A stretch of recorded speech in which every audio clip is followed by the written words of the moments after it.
واتبعوا ما تتلو الشياطين على ملك سليمان وما كفر سليمان ولكن الشياطين كفروا يعلمون الناس السحر وما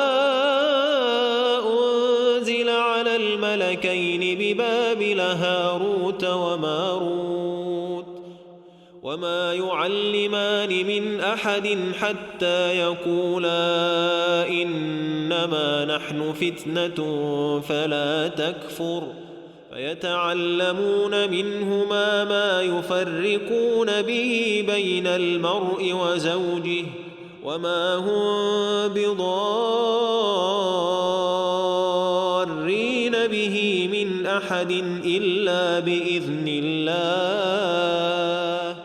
ويتعلمون ما يضرهم ولا ينفعهم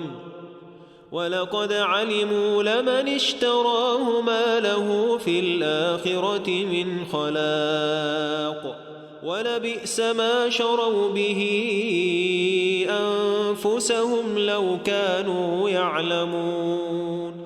ولو أنهم آمنوا واتقوا لمثوبة من عند الله خير لو كانوا يعلمون يا أيها الذين آمنوا لا تقولوا راعنا وقولوا انظرنا واسمعوا وللكافرين عذاب أليم ما يود الذين كفروا من أهل الكتاب ولا المشركين أن ينزل عليكم من خير من ربكم والله يختص برحمته من يشاء والله ذو الفضل العظيم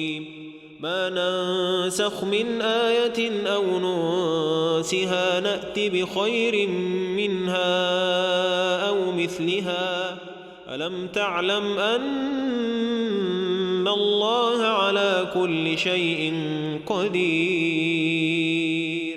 ألم تعلم أن الله له ملك السماوات والأرض وما لكم من دون الله من ولي ولا نصير أم تريدون أن تسألوا رسولكم كما سئل موسى من قبل ومن يتبدل الكفر بالإيمان فقد ضل سواء السبيل ود كثير من أهل الكتاب لو يردونكم من بعد إيمانكم كفارا حسدا من عند أنفسهم من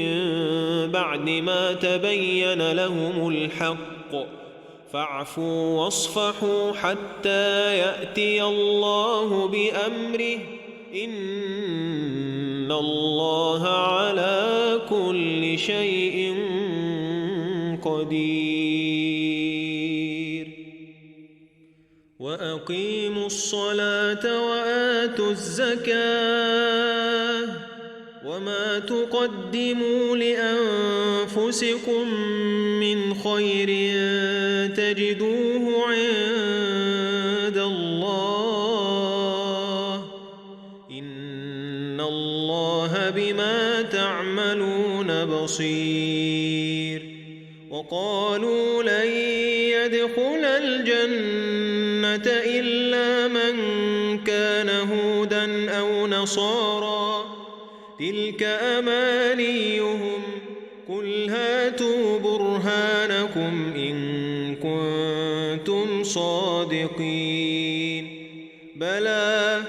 من أسلم وجهه لله وهو محسن فله أجره